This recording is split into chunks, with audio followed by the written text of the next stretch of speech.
சகலமும் அவராலும், அவர் மூலமாயும் அவருக்காகவும் இருக்கிறது. வானோர்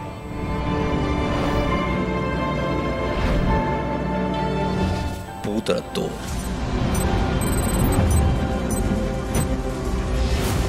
பூமியின் கீழானோர் யாவருடைய முழங்கால்கள் முடங்கும் நாமமுடையவர், அவரே மேலானவர்.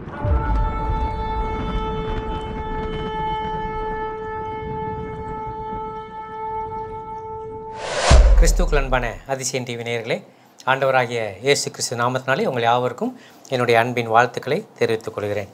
ஜெனிசிஸ் சாப்டர் 22 verse 14, ஆதி ஆகமத்தின் புத்தகம் 22ஆம் அதிகாரம் 14ஆம் வசனம் வாசிக்க. ஆபிரகாம் அந்த இடத்துக்கு யெகோவா ஈரே என்று பெயரிட்டான். அதனாலே கர்த்தருடைய பர்வதத்திலே பார்த்து கொள்ளப்படும் என்று இந்நாள் வரைக்கும் சொல்லப்பட்டு வருகிறது. யெகோவா ஜேரே அப்படின்னா கர்த்தருடைய பர்வதத்திலே பார்த்து கொள்ள முடியும். இந்த lord is our provider. Lord will provide our needs. கர்த்தர் நம்முடைய தேவைகளை சந்திப்பார். அவர் நமக்கு எல்லாவற்றையும் கொடுப்பார். கர்த்தர் அதை பார்த்து கொள்வார். என்ன தேவையோ அதை அவர் பார்த்து கொள்வார். ஸோ இந்த சம்பவத்தை யாருக்கு கொடுப்பார்? ஆண்டவர் கொடுப்பார். ஓகே, அவர் நம்ம தேவைகள் எல்லாவற்றையும் சந்திப்பார். யெகோவா ஈரே, யெகோவா ஜேரே, அவர் ப்ரொவைடர், அவர் எல்லாவற்றையும் கொடுப்பார். ஓகே, இப்போ யாருக்கு கொடுப்பார், எப்படி கொடுப்பார், எதற்காக கொடுப்பார் அப்படின்னு நிறைய கொஸ்டின்ஸ் நமக்கு முன்பதாக வரலாம். அப்போ யாருக்கு கொடுப்பார் அப்படிங்கிற ஒரு சில குறிப்புகளை மற்றும் இந்த நாளிலே நம்ம பார்க்கலாம். முதலாவதாக என்னோட அதே பகுதியில் அந்த நம்ம பார்த்தோம்னா 2ஆம் வசனத்தை வாசிங்களேன். அப்பொழுது அவர், உன் புத்திரனும் உன் ஏகசுதனும் உன் நேச குமாரனுமாகிய ஈசாக்கை நீ இப்பொழுது அழைத்து கொண்டு மோரியா தேசத்துக்கு போய் அங்கே நான் உனக்கு குறிக்கும் மலைகள் ஒன்றின் மேல் அவனை தகன பலியாக பலியிடு என்றார். இந்த இடத்துல நம்ம பார்க்குறோம், ஆண்டவர் ஆபிரகாம்கிட்ட சொல்கிறாரு, நீ உன்னுடைய புத்திரனும் உன்னுடைய ஏகசுதனும் உன் நேச குமாரனுமாகிய ஈசாக்கை தகன பலியாக எனக்கு பலியிடு அப்படிங்கிற வார்த்தையை ஆண்டவங்க சொல்கிறத பார்க்குறோம். நம்ம எல்லாருக்கும் நன்றாக தெரியும், கிட்டத்தட்ட 100வது வயதில் அவருக்கு கிடைத்த ஒரு குழந்தை தான் ஈசாக். ஆண்டவர் வாக்குத்தத்தம் பண்ணி 25 ஆண்டுகள் காத்திருந்து அவர் பெற்றுக்கொண்ட ஒரு பெரிய ஆசீர்வாதம் தான் அந்த ஈசாக்கு, அவனுடைய சந்ததி. இப்போ ஆண்டவர் ஈசாக்கு ஓரளவுக்கு வளர்ந்து வருகிற இந்த மிடில் ஏஜில், டீனேஜில் இருக்கிறாரு. இந்த டைமில் கேட்குறாரு ஆண்டவர், அவனை எனக்கு பலியிடு. ஆண்டவர் முதல்ல அவனுக்கு என்ன சொல்லியிருந்தார், உன்னை வந்து இப்போ பெருக பண்ணுவேன் எல்லாம் சொல்லி தான் அந்த குழந்தையை கொடுத்தார். அவன் மூலமாக தான் எல்லாம் நடக்குன்னு சொன்னார். இன்றைக்கி பார்த்தா பலியிடுன்னு சொல்கிறார். அப்போ ஆபிரகாம் என்ன பண்ணினார் அப்படின்னு பார்த்தீங்கன்னா, அவர் வந்து ஆபிரகாம் அதிகாலையில் எழுந்து தன் கழுதையின் மேல் சேனங்கட்டி தன் வேலைக்காரில் 2 பேரையும் தன் குமாரன் ஈசாக்கையும் கூட்டிக் கொண்டு தகன பலிக்கு கட்டைகளையும் பிளந்து கொண்டு தேவன் தனக்கு குறித்த இடத்திற்கு புறப்பட்டு போனான். அவன் ஆண்டவர் சொல்கிறாரு, ஒன்று அடுத்த நாள் காலையில் அவர் கிளம்பியிருந்தார். ஸோ மனைவிட்டு யார்ட்டையும் எதையும் சொல்லலை. 2 வேலைக்கு ஆட்களை கூப்பிட்டுக்கிறாரு. தகன பலியாகிய தன்னுடைய மகனையும் கூப்பிட்டுட்டு கட்டை எல்லாம் விறகுலாம் ரெடி பண்ணி அவர் கிளம்புறதை பார்க்குறோம். ஸோ கிட்டத்தட்ட அவர் போய் ஆண்டவர்கிட்ட போய் கேட்கல, எனக்கு 25 வருஷம் கழிச்சு 100 வயசில் எனக்கு ஒரு குழந்தைய கொடுத்தீங்க, இந்த மாதிரிலாம் இதை பற்றி சொல்லியிருக்கீங்க, இப்போ அந்த குழந்தைய கேட்டால், அந்த பையனை கேட்டால் என்னுடைய ஏகசுதன், அதில் ஆண்டவர் அப்படியே சொல்கிறார் பாருங்க, உன்னுடைய புத்திரனும் உன் ஏகசுதனும் உன் நேசகுமாரனும் ஆகிய. ஸோ அந்த அளவுக்கு அவரால் அதிகமாக நேசிக்கப்பட்ட ஒரே பிள்ளையாண்டான், அவனை போய் கேட்குறீங்களே அப்படின்னு போய் அவர் ஆண்டவர்கிட்ட கேட்கல. ஈசாக்கை பலியிடுவதற்கு அவர் போகிறாரு. ஈசாக்கை குத்துவதற்கு கத்தியை ஓங்கும் பொழுது அங்கு கர்த்தருடைய வார்த்தை அவருக்கு வருகிறது, அதை நிறுத்தப்படுகிறது. அதன் பின்பதாக அங்கு ஒரு பலியாடு அவர் கண்ணுக்கு தென்படுகிறது. அந்த ஆட்டை அவர் பலியிடுறார். ஸோ அப்போ தான் அந்த இடத்துக்கு அவர் சொல்கிறாரு, கர்த்தருடைய பருவத்தில் பார்த்து கொள்ளப்படும், ஆண்டவர் அது தேவையை சந்திப்பார், he will provide the needs அப்படின்னு சொல்லி அந்த இடத்துக்கு யெகோவா ஈரே, யெகோவா ஜேரே அப்படிங்கிற பெயரை வந்து அந்த இடத்துல கொடுக்குறத நம்ம பார்க்குறோம். ஸோ இங்கு வசனம் என்ன சொல்கிறது அப்படின்னா, யார் கீழ்ப்படுகிறார்களோ, அப்போ கீழ்ப்படுகிறவர்களுக்கு அவர் தேவைகளை சந்திப்பார். ஆமென். ஸோ இங்கு ஆபிரகாம் கீழ்ப்படிந்தார், எந்த ஒரு கேள்வியும் கேட்காமல் கீழ்ப்படிந்தார். உடனே அது அந்த தேவைகள் சந்திக்கப்படுகிறது, பெரிய ஆசீர்வாதத்தை அவர் பெற்றுக்கொள்கிறார். அதனால தான் அங்கே சொல்கிறார், யெகோவா ஈரே, ஆண்டவர் பார்த்துக்கொள்வார். ஸோ எனவே நம்முடைய வாழ்க்கையில் இன்றைக்கி நம்ம யாருக்கு ஆண்டவர் கொடுப்பார்? ஸோ யெகோவா ஈரேங்கிறது நம்ம எல்லாத்துக்கும் நல்லா தெரியும். அவர் தேவைகளை சந்திப்பார், கொடுப்பார். He will provider. Our lord is our provider. இது நல்லா தெரியும். ஆனால் யாருக்கு கொடுப்பார் அப்படின்னா அவருடைய வார்த்தைக்கு கீழ்ப்படுகிறவங்க, அவருடைய சொல்லுக்கு கீழ்ப்படிந்து அதை செயல்படுத்துகிறவர்களுக்கு தான் ஆண்டவர் யாராக இருப்பார்? யெகோவா ஈரேயாக இருப்பார். ஆமென். ஸோ நம்முடைய வாழ்க்கையில ஆண்டவர் நம்முடைய பல விதங்களில் நம்மகிட்ட பேசுகிறார். அப்போ அந்த ஆண்டவருடைய வார்த்தைகளுக்கு ஆண்டவர் என்ன சொல்லுகிறார், எதை செய்ய சொல்கிறார், எதை செய்யக்கூடாது என்று சொல்கிறார், அதெல்லாம் நம்ம கேட்டு அதுக்கு கீழ்ப்படியும் பொழுது ஆண்டவர் நம்முடைய தேவைகளை சந்திக்கிற ஒரு யெகோவா ஈரேயாக நமக்கு காணப்படுவார். ஸோ இந்த இடத்துல பார்த்தீங்கன்னா ஒரே பையன்தான். அவர் பதில் கேட்கவே இல்லை, எதுவுமே கேட்காம அவர் ஆண்டவர் மேலே அவரில் ஒரு நம்பிக்கை இருந்துச்சு. அதனால் எதையுமே கேட்கல, ஆண்டவர் வார்த்தைக்கு கீழ்ப்படிஞ்சதை நம்ம பார்க்குறோம். நமக்கு அதிசயம் டிவிக்கும் சரி, பார்த்து கொண்டிருக்கிற உங்களுக்கும் சரி, அவர் யெகோவா ஈரேயாக இருப்பார். அவர் யெகோவா ஈரேயாக இருக்கும்போது நம்ம எதை பற்றி கவலைப்படணும்? எதை பற்றி நம்ம கவலைப்பட வேண்டாம். ஸோ அந்த நம்பிக்கையில் தான் தொடர்ந்து நம்ம ஓடுகிறோம். ஆமென். ஸோ உங்களுடைய வாழ்க்கையிலும் தேவைகள் வித்தியாசமாக இருக்கலாம். குடும்பத்துக்கு குடும்பம், ஆட்களுக்கு ஆட்கள், ஒவ்வொருடைய தேவைகள் வித்தியாசம். அது எப்படிப்பட்ட தேவையாக இருந்தாலும் அதை சந்திப்பதற்கு நம்முடைய தேவன் சர்வ வல்லவர். அவருடைய பெயர் Jehovah Jireh. So Jehovah Jireh. அவரால் கொடுக்க முடியும், என்ன தேவையோ அதை சந்திக்க முடியும். அப்படிப்பட்ட ஒரு தேவனை தான் நம்ம வணங்குகிறோம். எனவே கீழ்ப்படிதல், ஆபிரகாம்கிட்ட காணப்பட்ட அந்த கீழ்ப்படிதல் நம்முடைய வாழ்க்கையில் காணப்படும் பொழுது நாமும் அதை பெற்றுக்கொள்ள முடியும். ஆமென். ஸோ அந்த கீழ்ப்படிதல் காணப்படணும். அதுதான் அங்கே ஆபிரகாம்கிட்ட காணப்பட்டது. அந்த வசனம் அதை தான் சொல்லுகிறது. ஸோ அந்த விதமான ஒரு பெரிய ஆசீர்வாதத்தை ஆண்டவர் கொடுக்குறார். அவர் கொடுக்குற தெய்வம், நம்முடைய தெய்வம் காட் கிவ்ஸ். அவர் நமக்கு வேண்டியதெல்லாம் கொடுப்பார். கொடுக்குற ஒரு தெய்வத்தை தான் நம்ம வணங்குறோம். கேட்டு நம்மகிட்ட வாங்கி பொழைப்பு நடத்துகிற ஒரு தெய்வம் நம்முடைய தெய்வம் கிடையாது. நம்முடைய தெய்வம் நமக்கு கொடுக்கிறவர். ஸோ நம்முடைய கீழ்ப்படிதலை பார்க்கிறார், கர்த்தருக்கு பயப்படுற பயத்தை பார்க்கிறார். அது நிமித்தமாக நமக்கு தேவை என்னவோ அதை கொடுக்கிறார். அவர் அதிகமாக ஆசீர்வதிக்கிறார். ஏன்னா அவர்கிட்ட இல்லாத எதுவும் கிடையாது. வானம் பூமி என்னுடையதுன்னு சொன்னவர். ஸோ நம்மகிட்ட வாங்கி அவர் சாப்பிட போகிறது கிடையாது, இல்லாட்டி அவர் வாழ போகிறது கிடையாது. எனவே நம்முடைய தேவன் நமக்கு கொடுக்கிறவர். ஸோ அவர் கொடுப்பார். யெகோவா ஈரே. எல்லாத்தையும் நம்ம தேவைகள் எல்லாவற்றையும் சந்திப்பார், பார்த்து கொள்வார். இல் provide our needs.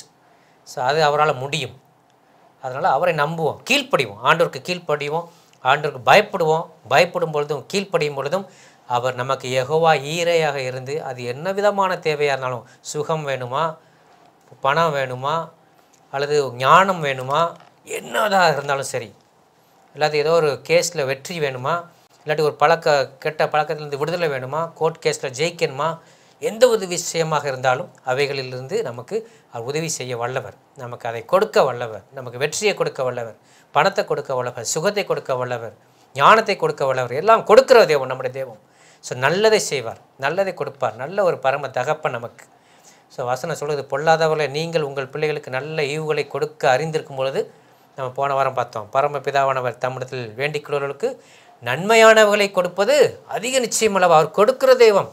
So he is our provider. Jehovah Jireh. நம்மகிட்ட காணப்பட வேண்டியது கீழ்ப்படிதல், அவருக்கு பயப்படுற பயம். இந்த விஷயம் ஆபிரகாம்கிட்ட காணப்பட்டுச்சு. அவர் தான் அந்த பெயரை ஆண்டவர் கொடுக்கிறார். அதே போல் நம்முடைய வாழ்க்கையில் அது காணப்படும் பொழுது நமக்கும் தேவன் யெகோவா ஈரேயாக இருந்து எல்லாவற்றையும் நமக்கு சந்திப்பார். ஹல்லேலூயா, ஆமென். ஸோ அப்படிப்பட்ட ஒரு ஆசீர்வாதத்தை நீங்கள் பெற்றுக்கொள்ளுங்க. தேவனுக்கு பயப்படுங்க, அவர் சொன்னதுக்கு கீழ்ப்படிங்க, கர்த்தர் பெரிய காரியங்களை செய்வார். இரண்டாவதாக யாருக்கு அவர் கொடுக்கிறார் அப்படிங்கிறத நம்ம பார்க்கலாம். யோவான் எழுதின சுவிசேஷம் 6ஆம் அதிகாரம், John, gospel of John chapter 6 verse 9. இங்கே ஒரு பையன் இருக்கிறான், அவன் கையில் 5 வார்கோதுமை அப்பங்களும் 2 மீன்களும் உண்டு, ஆனாலும் அவைகள் இத்தனை ஜனங்களுக்கு எம்மாத்திரம் என்றான். நம்ம எல்லாருக்கும் நன்றாக தெரியும், கிறிஸ்தவர்கள் மட்டுமல்ல, கிறிஸ்தவர்கள் அல்லாதவர்களுக்கும் நிறைய பேருக்கு இந்த அற்புதம் ஆண்டவர் செஞ்சுட்டு 5 அப்பம் 2 மீனை கொண்டு 5000 பேருக்கு அதிகமான புருஷர்கள், கிட்டத்தட்ட 20,000 பேர் அப்ராக்சிமேட்டாக. அது போக 12 கூடை நிறைய, பெரிய கூடை நிறைய ஆள் சீசர்கள், ஒவ்வொருத்தருக்கும் ஒரு கூடைன்னு வச்சுக்கோங்களேன். 12 கூடை நிறைய அவங்க மிச்சம் எடுத்தாங்க. எதை வைத்து? 5 அப்பம் 2 மீன். ஸோ ஆண்டவர் அங்கே பிரசங்கம் பண்ணி முடித்து பார்க்குறாரு, மனதுருகிறார். மக்களை கண்டு இவங்க இப்படி விட்டால் கஷ்டப்படுவாங்களா, சாப்பிடத்தக்கதாக ஏதாவது கேட்கலாமே, அவர் பார்த்துட்டு அவங்களுக்கு ஏதாவது கொடுக்கணும்னு ஆசைப்படுறாரு. ஸோ ஆண்டவர் எப்பொழுதுமே அவர் கொடுக்கிறவர் தான், கொடுக்கணும்னு விரும்புகிறவர் தான். ஆனால் ஆண்டவரத்திலிருந்து நம்ம ஆசீர்வாதங்களை பெற்றுக்கொள்ளணும், அல்லது நம்முடைய தேவைகள் சந்திக்கப்படணும் அப்படின்னா ஃபஸ்ட்டு நம்ம ஆண்டவருக்கு கொடுக்கணும். ஆமென். ஸோ நம்ம கொடுக்கணும், நம்ம பெருசாக எதையும் கொடுக்க வேண்டாம். இங்கே பார்க்குற 5 அப்பம் 2 மீன், ஒரு நபருக்கு, ஒரு சிறு பையனுக்கான ஒரு நேரத்துக்கான உணவு. இந்த ஒரு சிறு பையனுக்கான ஒரு நேரத்துக்கான அந்த உணவை அவன் கொடுக்கும் பொழுது கிட்டத்தட்ட 20,000 பேருக்கும் மேலானவர்கள் வயிறு நிறைய சாப்பிட்டாங்க, மிச்சம் எடுத்தாங்க. ஸோ நம்முடைய வாழ்க்கையில் ஆண்டவர் நம்மளை ஆசீர்வதிக்கணும், ஆண்டவர் எனக்கு கொடுக்கணும், என் தேவைகளை சந்திக்கணும், யெகோவா ஈரையாக எனக்கு அவர் காணப்படணும் அப்படின்னு நம்ம நினச்சோம்னா முதல்ல நம்ம ஆண்டவருக்கு நம்மகிட்ட இருந்து ஒரு விஷயத்தை நம்ம கொடுக்கணும். நம்ம ஏதாவது கொடுத்தால்தான் ஆண்டவர் அதை வாங்கி நம்மை ஆசீர்வதிப்பார். ஸோ நம்ம கொடுக்காம ஆண்டவர் நமக்கு கொடுக்கணும் அப்படின்னு எதிர்பார்க்கக்கூடாது. ஸோ நம்ம ஆண்டவர் ஏன் நம்மகிட்ட கேட்குறாரு அப்படின்னா, ஏன் அந்த 5 அப்பம் 2 மீன் அந்த தம்பியை கொடுத்து அதை வாங்கி அதை ஆசீர்வதித்து கொடுக்குறாரு. அவரால் நினச்சா வார்த்தையை சொன்னால் வந்திருக்கும். ஆனால் அவர் நமக்கு ஒரு பாடத்தை கற்றுக் கொடுக்குறார். நீங்கள் கொடுங்க, நான் அதை ஆசீர்வதித்து கொடுப்பேன். ஸோ நம்முடைய வாழ்க்கையில் நம்ம ஆண்டவருக்கு கொடுப்போம். ஆண்டவருக்கு கொடுக்கும் பொழுது நாம் ஆசீர்வதிக்கப்படுவோம். ஆமேன். ஸோ இன்றைக்கி நிறைய நேரத்தில் நம்ம அதில் மிஸ் பண்ணுறோம். நம்ம அதை யோசிக்க மாட்டேங்கிறோம், தவறுகிறோம், தெரிந்தும் தவறுகிறோம், அல்லது தெரியாமல் தவறுகிறோம், எப்படின்னு தெரில. ஆனால் ஆண்டவருக்கு கொடுக்கிறத நம்ம கொடுக்கணும். நம்ம எல்லோரும் நன்றாக தெரியும் தசம பாகம். அப்போ அது யாருக்குள்ளது? அது நமக்குள்ளதே கிடையாது. தசம பாகம் கர்த்தருக்குரியது. அப்போ அந்த தசம பாகத்தை நம்ம ஆண்டவருக்கு கொடுத்தால்தான் அதை வாங்கி அவர் நம்மை ஆசீர்வதிப்பார். அது நம்ம நன்றாக தெரியும். உங்கள் எல்லாத்துக்கும் தெரிந்த வசனம் தான் மல்கியா எழுதின தீர்க்கதரிசன புத்தகம் 3ஆம் அதிகாரம் 10ஆம் வசனத்தில் அதை பற்றி ஆண்டவரே ஒரு சவால் விடுகிறார். 9ஆம் வசனம் 10ஆம் வசனம் வாசிக்கலாம். மனுஷன் தேவனை வஞ்சிக்கலாமா? மனுஷன் தேவனை வஞ்சிக்கலாமா? நீங்களோ என்னை வஞ்சிக்கிறீர்கள். நீங்களோ என்னை வஞ்சிக்கிறீர்கள். எதினாலே உம்மை வஞ்சித்தோம் என்கிறீர்கள். எதினாலே உம்மை வஞ்சித்தோன்ட்டு என்கிட்ட கேள்வி கேட்குறீங்க. தசம பாகத்திலும் காணிக்கையிலும் தானே. தசம பாகத்திலும் காணிக்கையிலும் தானே. நீங்கள் சபிக்கப்பட்டவர்கள், ஜனத்தாராகிய நீங்கள் எல்லாரும் என்னை வஞ்சித்தீர்கள். என் ஆலயத்தில் ஆகாரம் உண்டாயிருக்கும்படி தசம பாகங்களை எல்லாம் பண்டசாலையிலே கொண்டு வாருங்கள்.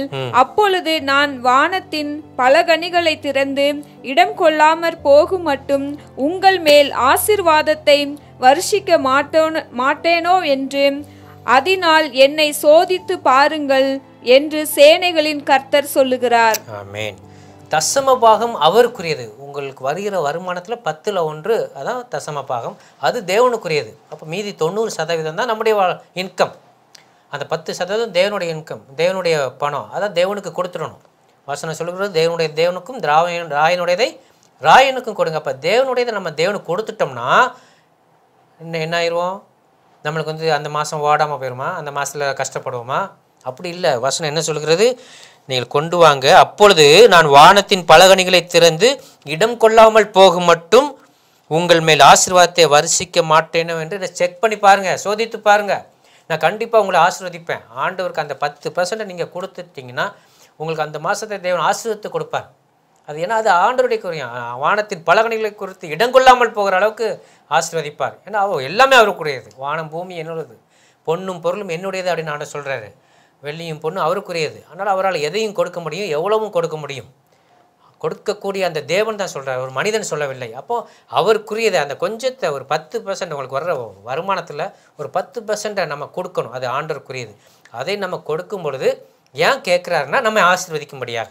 எப்படி அந்த தம்பி அந்த கூட்டத்திலிருந்து அந்த ஒரு சிறுவனிடமிருந்து 5 அப்பம் 2 மீனை வாங்கி கிட்டத்தட்ட 20,000 பேருக்கும் மேலானவர் சாப்பிட்டு மிச்சம் எடுத்தாங்களோ அதை வாங்கி அவர் கொடுக்குறார். ஸோ நம்மகிட்ட அந்த 10%, 10ல் 1 தசம பாகம் அது தேவனுக்கு கொடுக்க வேண்டும் என்பது அவர் அதை வாங்கி மாளிகை கட்டுவதற்கல்ல, நம்மை ஆசீர்வதிக்கும்படியாக. ஹல்லேலூயா. எனவே இன்னைக்கு வரைக்கும் இதுவரைக்கும் நீங்கள் தசம பாகம் கொடுக்கலன்னா அதை கொடுங்க. கண்டிப்பாக அது நமக்குரிய காசு கிடையாது, அது தேவனுடையது. தேவனுக்கு கொடுத்துக்கணும். அதை வாங்கி அவர் உங்களை ஆசீர்வதிப்பார். அதில் என்னை சோதித்து பாருங்கன்னு சவால் விட்டுருக்கிறார் நம்முடைய ஆண்டவர். எனவே ஆண்டவர் நம்ம யாரை ஆசீர்வதிப்பார்? யாருக்கு அவர் யெகோவா ஈரையாக இருப்பார்னா கொடுக்கிறவர்களுக்கு. ஸோ அவர்கிட்ட கொடுத்தால் நீங்கள் பெற்றுக்கொள்வீர்கள். ஸோ எனவே நம்முடைய வாழ்க்கையில் நீங்கள் மற்றபடி கொடுக்கீங்களோ இல்லையோ தசம பாகத்தை கொடுத்து தான் ஆகணும். அதில் கொஸ்டின் மார்க்கே கிடையாது, இது ஆப்ஷனும் கிடையாது. இது கண்டிப்பாக கொடுத்தாகணும். எனவே அதை கொடுத்துருவோம். அதுக்கு மேலே கொடுக்குறது உங்கள் மன விருப்பம்.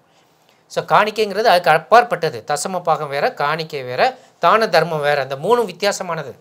அப்போ தசம்பாகம் கற்றுக்கூடியது அதை கொடுத்துடணும். அது போக மீதி உள்ள உங்கள் 90% வருமானத்தில் தான் நீங்கள் ஒரு 10%, 5% காணிக்கை கொடுக்கலாம் ஊழியங்களுக்கு.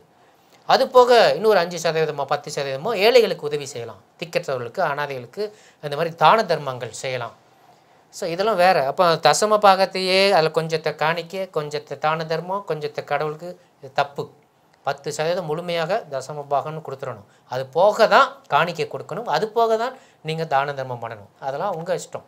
ஆனால் தசம பாகத்தை கண்டிப்பாக தேவனுக்கு கொடுங்க. கொடுக்கும் பொழுது அதை வாங்கி வானத்தின் பலகலிகளை திறந்து இடம் கொள்ளாமல் போகும் மட்டும் உங்களை ஆசீர்வதிப்பேன்னு சொல்கிறார். ஸோ உங்களை ஆசீர்வதிக்கிறதுக்கு தான் கேட்குறாரோ தவிர அதை வாங்கி அவர் வாழ போகிறது கிடையாது. எனவே அதை நம்ம புரிந்து கொள்வோம். தேவன் நம்மை ஆசீர்வதிக்க விரும்புகிறார். அதற்காக நீங்கள் ஒரு சின்ன விதையை போடணும்னு அவர் எதிர்பார்க்குறார். இன்றைக்கி விதைச்சோம்னா ஒரு 3 மாதம் 6 மாதம் கழித்து அது எவ்வளோ பெரிய மூடையாக நம்ம எடுக்கிறோம். 2-3 கிலோ தான் விதைக்கிறோம். எடுக்கும் பொழுது பல 1000 கிலோ நம்ம எடுக்கிறோம். அதை மாதிரி தான் ஆண்டவருக்கு ஒரு 10% நம்ம கொடுக்க போகிறோம். அவர் இடம் கொள்ளாமல் போக மட்டும் நம்மை ஆசீர்வதிக்க போகிறார். எனவே கொடுக்கிறவனை தேவன் ஆசீர்வதிப்பார். ஸோ அதுவும் அவருக்குள்ளே தான் கொடுத்துருங்க, அது போகவும் நீங்கள் கொடுங்க, கொடுக்கும்போது ஆசீர்வதிப்பார். ஸோ ஊழியங்களுக்கு அநேக தேவைகள் உண்டு நம்ம சொல்கிறோம். ஸோ ஆண்டவர் உங்கள் மனதில் பேசியிருந்தாருன்னா நீங்கள் செய்யுங்க, பயப்படாதீங்க. ஐயோ கொடுத்தா நிறைய பேர் நிறைய ஊழியங்களுக்கு நீங்கள் உதவி செய்கிறீங்க, ரொம்ப சந்தோஷம். தேவையில் இருக்கிற நம்மை போன்ற ஊழியங்களுக்கும் நீங்கள் கொடுங்க. ஆண்டவர் உங்கள் மனசில் சொல்கிறபடி அதை கீழ்ப்படிங்க. ஆபிரகாம் கீழ்ப்படிந்தது போல் நீங்கள் கீழ்ப்படியணும். கீழ்ப்படிந்து கர்த்தருக்கு பயந்து கீழ்ப்படியும் பொழுது கண்டிப்பாக அவர் உங்களை ஆசீர்வதிப்பார். குறைஞ்சி போக மாட்டோம். கடவுளுக்காக கொடுத்து யாரும் இல்லாமல் போனதெல்லாம் கிடையாது. உலக சரித்திரத்தை எடுத்து பார்த்தா பெரிய பெரிய பணக்காரங்க எல்லாம் கிறிஸ்தவங்களாக தான் இருக்கிறாங்க. அவங்களாம் கடவுள் கொடுத்தவங்க தான். கொடுத்ததுனால ஒருத்தன் அதாவது பிச்சைக்காரன் ஆகிட்டான்னு அப்படி யாருமே கிடையாது இந்த உலகத்தில். ஸோ நாங்கள் எங்களால் முடிந்ததை நாங்கள் செய்கிறோம். வர்றதெல்லாம் கொடுத்து நாங்கள் செஞ்சிட்ருக்கோம். நீங்களும் கொடுங்க. ஆண்டவர் உங்களை சொல்கிறத கொடுங்க. உங்களை கட்டாயப்படுத்தி நாங்கள் எதுவுமே கேட்கல. கடவுள் கொடுக்குறது சந்தோஷமாக கொடுங்கள், மனப்பூர்வமாக கொடுங்கள், அமைக்கி சரிந்து விழும்படி கொடுங்கள். அதெல்லாம் உங்களுக்கு திரும்ப பல மடங்கு 1000 மடங்கு ஆண்டவர் திரும்ப கொடுப்பார். அப்படிப்பட்டவர்களுக்கு தான் தேவன் யெகோவா ஈரையாக இருப்பார். அவர் கீழ்ப்படிவோம். அப்போ ஆபிரகாம் கீழ்ப்படிந்தது போல் இன்றைக்கி ஒருவேளை நிகழ்ச்சியை பார்த்து கொண்டிருக்கிற உங்கள் மனசில் ஆண்டவர் பேசி அதிசயம் டிவியை தாங்குங்க அப்படின்னு சொன்னார்னா நீங்கள் செய்யுங்க, பயப்படாதீங்க. கொடுத்ததுனால குறைஞ்சிருமோ அப்படின்னு நினைக்காதீங்க. கட்டாயம் குறையாது, கூட தான் உங்களுக்கு கிடைக்கும். கொடுப்பது நிமித்தம் நீங்கள் இழந்து போக மாட்டீர்கள் அல்லது கஷ்டப்பட மாட்டீர்கள். எங்களுடைய சாட்சி. நாங்கள் ஊழியம் செஞ்சாலும் நாங்கள் தசமபாகம் கொடுத்துட்ருக்குறோம். எங்களுக்கு வர்ற சின்ன அமௌண்ட்டை நாங்கள் ஒரு அமௌண்ட்டை எடுத்து அதை காணிக்கைன்னு கொடுத்து தசமபாகமாக கொடுத்துட்டு வரோம். அது போக காணிக்கை கொடுக்குறோம், அது போக தான தர்மங்கள் பண்ணுகிறோம். சொல்லக்கூடாது, ஆனால் உங்களுக்கு அதை புரிந்து கொள்ளும்படியாக நம்ம சொல்கிறோம். எனவே நம்ம கொடுப்பது அதை ஆண்டவருக்குள்ளே தான் கொடுத்துருவோம். ஆண்டவருக்கு மனசில் சொல்கிற காணிக்கையில் கொடுங்க, அது கீழ்ப்படிங்க. இதனால் நம்ம குறைஞ்சி போக மாட்டோம். ஆண்டவர் நம்மளை ஆசீர்வதிக்க தான் செய்வார், வாங்கி ஆசீர்வதிப்பார். ஒரு அருமையான ஒரு கதை எனக்கு ஞாபகத்துக்கு வருது. ஒரு முறை ஒரு தாத்தா அவருடைய பேத்தி தோட்டத்தில் உட்காந்துட்டு தண்ணி பாய்ச்சிட்டு இருந்தார். அப்போ ஒரு அழகான பூ அந்த தோட்டத்தில் பூத்துருந்துச்சு. அந்த பூவை அந்த பேத்தி வாங்கி பேத்திட்ட தாத்தா கட் பண்ணி கொடுக்குறாரு. பேத்தி வாங்கிச்சு. இப்போ பேத்தி வாங்கி அதை ரொம்ப பிடிச்சிருந்துச்சி. அந்த பாப்பாவுக்கு பிடிச்சி கையில் வச்சுட்டே இருந்துச்சு. உடனே அந்த தாத்தா திரும்ப கேட்குறாரு, அந்த பூவை எனக்கு கொடு. ஆனால் அந்த பாப்பாவுக்கு கொடுக்க மனசு இல்லை. ஏன்னா ரொம்ப அழகாக இருக்குது. இப்போ தாத்தா கேட்குறாரு என்ன செய்ய. ஒன்று என்ன பண்ணுச்சு, முழுசாக கொடுக்க மனசு இல்லாமல் ஒரு இதில் மட்டும் பிச்சு தாத்தா கையில் கொடுத்துச்சு. தாத்தா திரும்பவும் கேட்டால் எனக்கு பூவை கொடு. அப்போ இன்னொரு இதில் பிடிச்சி இப்படி ஒன்று ஒன்றா கொடுத்து பூவை ஃபுல்லாக பிச்சு கையில் கொடுத்துட்டு, தாத்தா தான் அந்த பூவை கொடுத்தார். நமக்கு வேலை கொடுத்ததோ, நமக்கு சம்பாத்தியத்தை கொடுத்ததோ, நம்மை ஆசீர்வதித்தது ஆண்டவர் தான். அது மாதிரி அந்த தாத்தா தான் அந்த பூவை கொடுத்தார். கொடுத்துட்டு திரும்ப கேட்கும் பொழுது முழுசாக கொடுத்துருந்தா அதை தலையில் வச்சு அழகு பார்க்க வேண்டும் என்பதான் அந்த தாத்தாவுடைய நோக்கம். ஆனால் அந்த குழந்தை என்ன பண்ணுச்சு, ஒன்று ஒன்றா பிச்சு பிச்சு பிச்சு கொடுத்து அது முழுமையில்லாதபடிக்கு அது போய்விட்டது. ஸோ நம்முடைய வாழ்க்கையிலும் ஒருவேளை நம்ம இப்படி ஆண்டவர் நம்மிடத்தில் ஒன்று கேட்குறார் என்றால் அதை நமக்கு திரும்ப கொடுத்து நம்மை ஆசீர்வதிப்பதற்கு தான். எனவே நீங்கள் பயப்பட வேண்டாம். ஊழியத்துக்காக கர்த்தருக்காக இழந்தவர்கள் எவரும் தரித்திரரானதில்லை. நம்ம தைரியமாக நீங்கள் கொடுங்க, ஆசீர்வதிப்பார். நீங்கள் யாரை வைத்தினாலும் ஆண்டவரால் ஒரு ஊழியத்தை ஒரு ஸ்தாபனத்தை நடத்த முடியும். ஸோ உங்கள் பங்கு இருந்தால் அது உங்களுக்கு ஆசீர்வாதம். ஸோ வாசனை என்ன சொல்கிறது, கற்கள் கூப்பிடும் நீ பேசாவிட்டால். ஸோ நீங்கள் ஒருவேளை கீழ்ப்படியாவிட்டால் வேறு யாராவது சான்று கொடுப்பார். எனவே அது பெரிய மேட்ரு கிடையாது. ஆண்டவர் அவரோட ஊழியத்தை நடத்துவார். இது தேவனுடைய ஊழியம், அதிசயம் டிவி, அது நடக்கும். ஆனால் அதில் உங்கள் பங்கு வந்தால் உங்களுக்கு ஒரு ஆசீர்வாதம். அதில் நிமித்தம் சந்திக்கப்படுகிற அந்த ஆத்து மக்கள் உங்கள் கணக்கில் எழுதி வைக்கப்படும். எனவே நம்ம அதை கொடுப்போம். ஆண்டு கொடுப்பது நிமித்தம் நாம் கண்டிப்பாக ஆசீர்வதிக்கப்படுவோம். இந்த மாதத்தில் தேவன் கொடுத்தது யெகோவா ஈரையாக நம்முடைய தேவையில் எல்லாவற்றையும் பார்த்து கொள்வார். வசனம் சொல்லுது, வானத்தின் பலகணிகளை திறந்து இடம் கொள்ளாமல் போக மட்டும் அவர் ஆசீர்வதிப்பார். எனவே தேவனுக்கு கொடுத்த யாரும் அவங்க வந்து கஷ்டப்பட்டது கிடையாது, நஷ்டப்பட்டது கிடையாது. எனவே தைரியமாக நம்ம கொடுப்போம். ஆண்டவர் நம்மளை ஆசீர்வதிப்பார். அவர் நம்மகிட்ட வாங்குறது நம்மை ஆசீர்வதிக்கும்படியாக தான். மூன்றாவதாக அவர் யாருக்கு கொடுப்பார் அப்படிங்கிறத நம்ம பார்க்கலாம். சங்கீதம் 23:1 நம்ம எல்லாருக்கும் நன்றாக தெரிந்தது. Psalm 23:1. கர்த்தர் என் மேய்ப்பராய் இருக்கிறார், நான் தாழ்ச்சி அடையேன். கர்த்தர் என் மேய்ப்பராய் இருக்கிறார், நான் தாழ்ச்சி அடையேன். எனக்கு தேவைன்னு ஒன்றே இருக்காது. கர்த்தர் என்னுடைய மேய்ப்பராய் இருக்கிற பட்சத்தில் நான் தாழ்ச்சி அடையேன்னா எனக்குன்னு ஒரு குறையே இருக்காது. எனக்கு இது வேணும் அது வேணும் அப்படிங்கிற ஒரு நிலைமை இருக்காது. சங்கீதம் 34:10 பார்க்குறோம், சிங்கக்குட்டிகள் தாழ்ச்சி அடைந்து பட்டினியாக இருக்கும். சிங்கக்குட்டி கூட சில நேரம் சாப்பாடு இல்லாமல் கஷ்டப்படும். தாழ்ச்சி அடைந்துன்னா குறைவுபட்டு இருக்கும், இல்லாமல் இருக்கும். ஆனால் கர்த்தர் என் மேய்ப்பராய் இருக்கும்போது எனக்குன்னு ஒரு குறையே கிடையாது. எந்த ஒரு குறையும் இல்லாமல் நான் நிறைவாக இருப்பேன் அப்படிங்கிறத அந்த வசனம் சொல்லி. 2வது வசனத்தை வாசிங்க.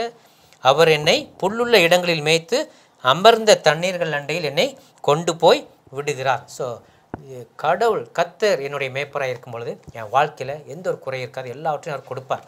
புல்லுள்ள இடங்களை மேய்ப்பார், அமர்ந்த தண்ணீர்களில் நடத்துவார்.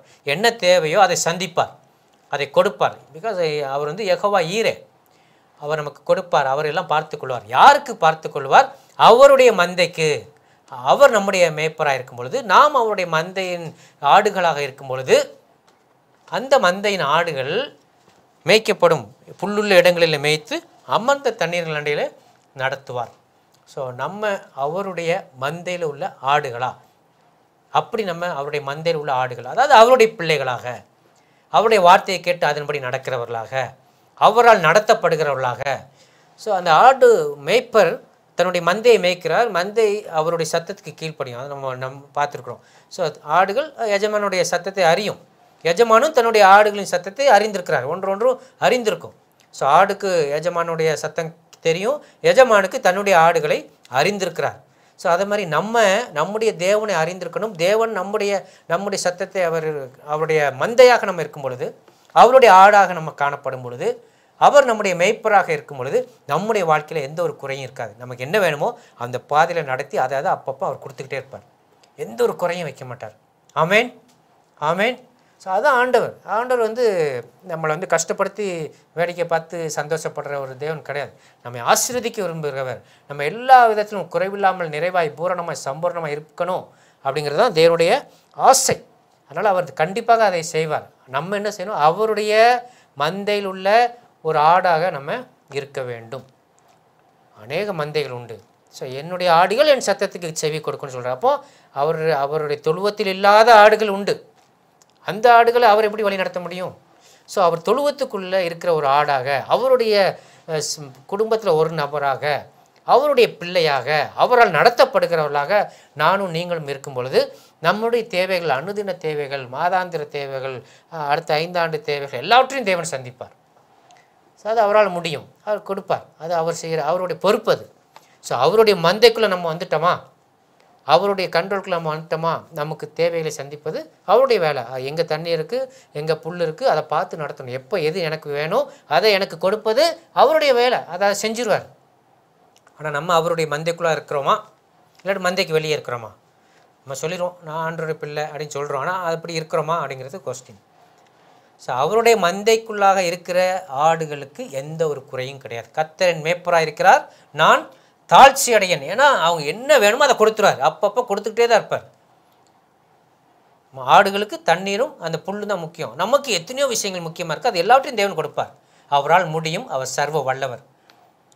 எதையும் செய்ய முடியும். எது நமக்கு தேவையா? சுகம் வேணுமா, பணம் வேணுமா, ஞானம் வேணுமா, இல்லாட்டி ஒரு சமாதானம் வேணுமா, சந்தோஷம் வேணுமா, பிள்ளைங்களுக்கு திருமணம் வேணுமா, குழந்தை பாக்கியம் வேணுமா, எதுவாக இருந்தாலும் அதை அவர் கொடுப்பார். ஆனால் நம்ம என்ன செய்யணும்? அவருடைய மந்தையில் ஒரு ஆடாக நம்ம இருக்கணும். அவருடைய மந்தையில் உள்ள ஆடாக நம்ம இருக்கும் பொழுது அவர் நமக்கு யெகோவா ஈரையாக, ஒரு மேய்ப்பராக இருந்து எல்லாவற்றையும் நமக்கு அவ்வப்பொழுது எல்லாவற்றையும் நேர்த்தியாய் சரியாய் செய்கிறவர், அதினதின் காலத்தில் சரியாய் செய்கிறவர் நம்முடைய தேவன். அதெல்லாம் அவருக்குள்ள பெயர். அதினதின் காலத்தில் சரியாய் நேர்த்தியாக செய்கிறவர். அப்போ எது எது எப்போ வேணுமோ அதை கொடுத்துட்டே தான் இருப்பார். அவர்கிட்ட இல்லைன்னு கிடையாது. அதை கொடுக்காம நம்மளை வேடிக்கையை பார்த்து நம்ம கஷ்டப்படுறத பார்த்து வேடிக்கைப்படுகிறோம் அவர் கிடையாது. எனவே நாம் அவருடைய மந்தைக்குள்ளாக இருக்கிறோமா, அவருடைய அரவணைப்புக்குள்ளாக இருக்கிறோமா, அல்லது அவருடைய சத்தத்தை கேட்டு அந்த வழியில் நம்ம நடக்கிறோமா? ஆடுகள் அவர் சத்தத்துக்கு செவி கொடுக்கும். அப்போ நம்ம அவர் சத்தத்துக்கு செவி கொடுக்குறோமா? அப்படி இருக்கும் பொழுது நமக்கு அந்தந்த தேவைகள் சந்திக்கப்பட்டுகிட்டே தான் வரும். சத்தத்தை கேட்காம வெளியே ஓடி போனால் தான் பாதிக்கப்படுறது, அடி வாங்குறது, மற்ற விலங்குகள் வந்து அடிக்கிறது, இல்லாட்டி சாப்பாடு இல்லாமல் வனாந்தரத்தில் சுற்றுறதுலாம் அந்த ஆட்டுக்கு எப்போ வரும்னா மந்தையை விட்டு வெளியே போனால், அந்த பாதுகாப்பு வளையத்தை விட்டு வெளியே போனால். அப்போ நம்ம அந்த பாதுகாப்பு வளையத்துக்குள்ளாக, அவருடைய மந்தைக்குள்ளாக, அவருடைய பிள்ளைகளாக, அவருக்குள்ளாக நம்ம இருக்கும் பொழுது ஒரு குறையும் நமக்கு இருக்காது. The Lord will provide all your needs. நம்முடைய தேவைகள் எல்லாம் அவர் பார்த்து கொள்வார்.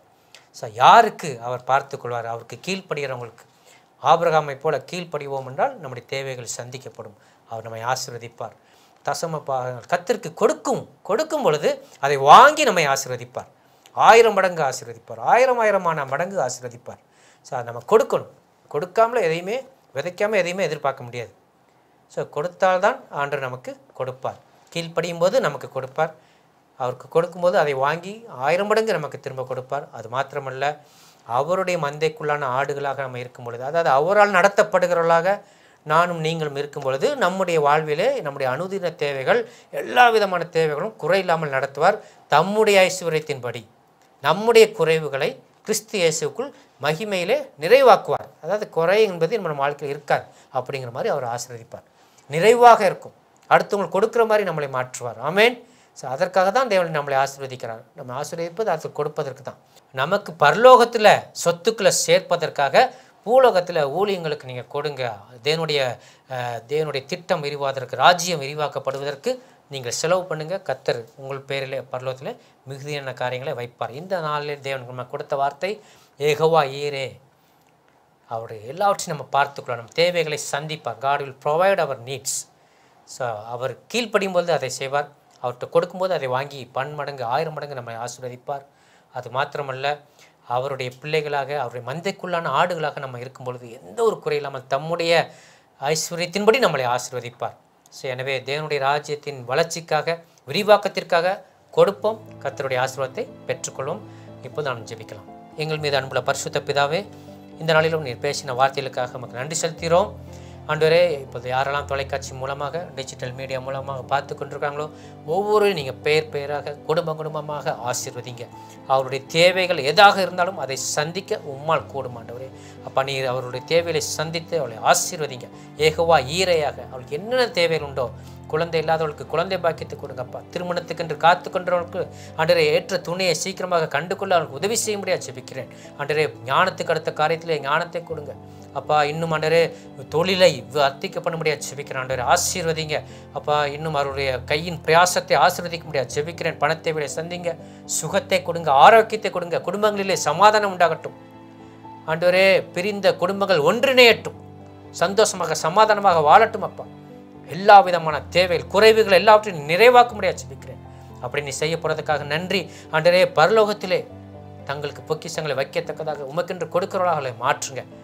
அவரோட கூட உங்களுடைய பேசின வார்த்தைகளுக்கு கீழ்ப்படியாருக்கு உதவி செய்யுங்க, தைரியப்படுத்துங்கப்பா. அப்படி செய்வதற்காக நன்றி, ஆசீர்வதிங்க.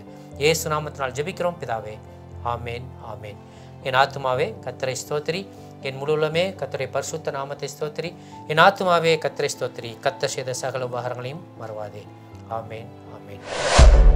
இந்த நிகழ்ச்சியை குறித்த உங்கள் கருத்துக்கள் வரவேற்கப்படுகிறது. எங்களுடைய முகவரி Athisayam TV, number W759 4th Avenue, Anna Nagar west extension, Chennai 600101. Our contact number 7358586648.